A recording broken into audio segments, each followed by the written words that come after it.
Salam sejahtera, selamat tengah hari tuan-tuan dan puan-puan yang dihormati sekalian. Baru tadi saya tengok rakaman di antara Presiden Rusia, Presiden daripada Rusia, dan juga Perdana Menteri kita Datuk Seri Anwar Ibrahim. Gila, betul-betul gila.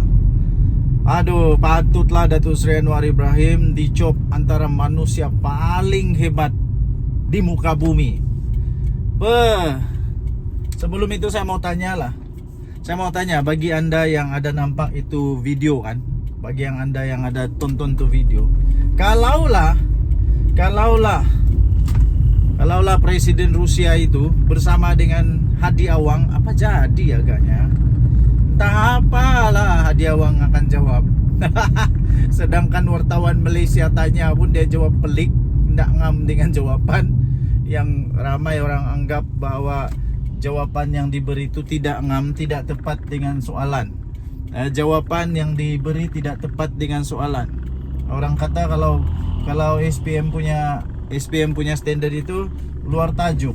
Begitu, luar tajuk. Kalau soalan itulah ditanya kepada Muhyiddin Yassin, apalah agaknya Muhyiddin Yassin punya jawaban. Mesti pening kepala. Tapi hebat ke tidak Datuk Seri Anwar Ibrahim, dia boleh tangkap jawaban. Dia boleh tangkap soalan yang dibuat oleh Presiden Rusia itu, dan dengan tenang dia jawab. Paling syok, paling seronok, paling tak sangka Presiden Rusia siap boleh ketawa lagi. Banyak sudah saya tengok video Presiden Rusia ini. Saya belum ada nampak yang dia ketawa begitu. Tapi dengan Datuk Seri Anwar Ibrahim, dia boleh ketawa macam Datuk Seri Anwar Ibrahim ni kawan rapat dia tau. Dia macam yang kawan sudah lama berkenal ni. Begitu hebatnya Datuk Seri Anwar Ibrahim. Soalan dia itu, kamu tahu apa soalan dia? Soalan dia, Presiden Rusia bagi tahu ada satu singgahsana. Singgahsana itu tempat orang yang macam raja duduk lah. Ada 3 tempat duduk. Tempat duduk yang pertama ialah kita sendirilah. Tempat duduk yang pertama ialah isteri. Jadi tempat duduk yang ketiga itu siapa? Dia bilang. Datuk Seri Anwar Ibrahim, jawapan dia memang padu gila. Datuk Seri Anwar Ibrahim jawab, dia siap buat lucun dulu. Dia kata okey lah, saya gagal sebab mungkin jawapan dia isteri, dia bilang. Tapi Datuk Seri Anwar Ibrahim bilang minta maaf sebab saya ada satu isteri saja, dia bilang. Jadi jawapan yang Datuk Seri Anwar Ibrahim adalah bukan isteri dia beri, tapi adalah ibu, mother. Itu jawapan membuatkan Presiden Rusia itu tergelak. Kenapa? Dia tahu Datuk Seri Anwar Ibrahim memang sangat berintegriti. Sampai ada satu lagi keratan akhbar, tajuk dia Presiden Rusia.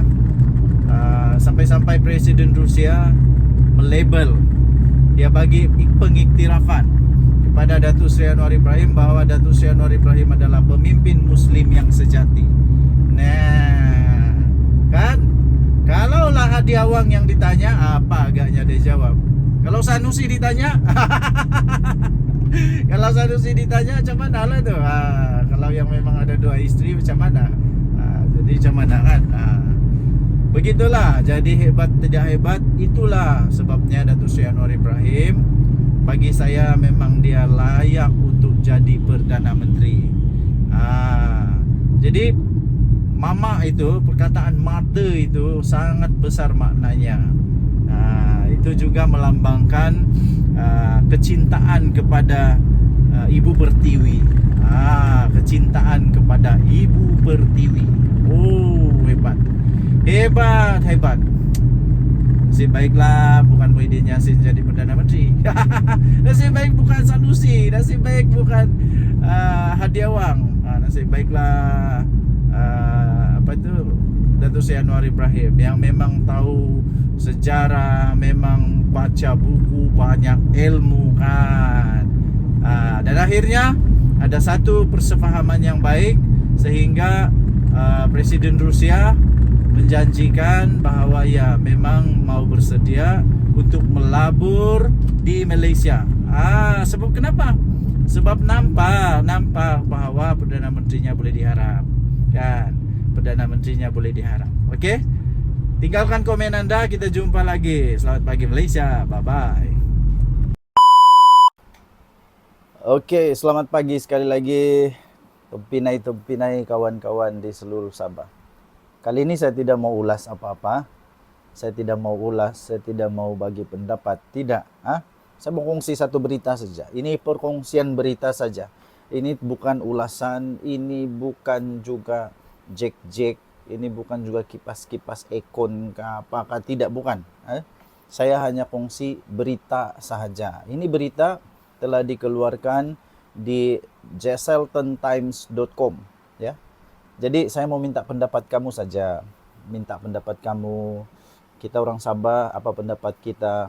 Adakah apa yang bermain di pikiran kamu lah apabila kamu nampak ini berita. Apabila kamu nampak ini berita. Nah, ini berita dia, APCO dan PBRS Jambatan Sabah di Putrajaya. Jambatan Sabah di Putrajaya, 9 tuntutan MA 63 diselesaikan oleh Kerajaan Madani.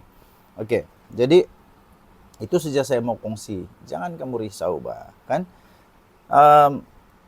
Bila saya nampak ini kan, terus saya, sudah 9 pula tuntutan 63 diselesaikan Kerajaan Madani, waktu Kerajaan Madani. Saya pun, wah, hebatnya. Begitulah, ya. Begitu. Terus saya pun, kalau begini ada harapan lain nih, ada harapan untuk tuntutan-tuntutan yang lain, mungkin boleh dapat juga, kan? Mungkin boleh dapat juga. Terus dalam pikiran saya lagi, hebat juga rupa-rupanya orang-orang Sabah ini kan. Hebat juga. Dan di gambar ini ada 2 orang. Gambar yang pertama itu Datuk Ewan Benedict. Gambar yang kedua itu siapa sudah itu, siapa nama dia? Coba kamu kasih saya kenal juga itu Presiden PBRS. Presiden PBRS Datuk Arthur Joseph Kurup, ya. Gambar diorang 2 orang lah di sana. Gambar diorang 2 orang. Yang pertama Presiden APCO dan kedua Presiden PBRS. Jadi kita gembiralah sebab sudah 9 tuntutan MA 63 diselesaikan. Itu yang buat kita gembira. Kita doakanlah semoga selepas ini ada banyak lagi tuntutan yang boleh selesai. Sementara kita masih ada orang-orang yang sungguh-sungguh mau memperjuangkan MA 63. Sementara kita ada Perdana Menteri yang mau mendengar, mau selesaikan dengan cara yang baik dan diplomatik. Tak payah gaduh-gaduh. Kalau tak payah gaduh, kenapa mau bergaduh kan? Kalau boleh tak payah bergaduh, kenapa mau bergaduh? Begitu saja Simple saya punya pikiran. Okey, jadi apa pendapat kamu? Sila tinggalkan komen. Dia punya berita APCO dan PBRS Jambatan Sabah di Putrajaya. 9 tuntutan MA 63 diselesaikan oleh Kerajaan Madani. Wow, sekali lagi ada gambar dia cantik sana. Gambar dia si Presiden APCO, si Datuk Ewan Benedict dan Presiden PBRS yaitu Datuk Arthur Joseph Kurup. Okey, saya perlu ucap terima kasih, tahniah kepada kedua-dua pribadi ini, Presiden APCO Datuk Ewan Benedict dan Presiden PBRS Datuk Arthur Joseph Kurup yang jadi jambatan lah. Menurut itu berita dia bilang jadi jambatan sehingga 9 isu tuntutan MA 63 diselesaikan oleh Kerajaan Madani. Okey, tinggalkan komen kamu. Apa pendapat kamu dan apa harapan kamu? Seharapan saya kita dapat lagi semua tuntutan kita lah. Ya, saya yakin dengan adanya orang-orang yang sungguh-sungguh mau buat tuntutan ini, saya yakin boleh.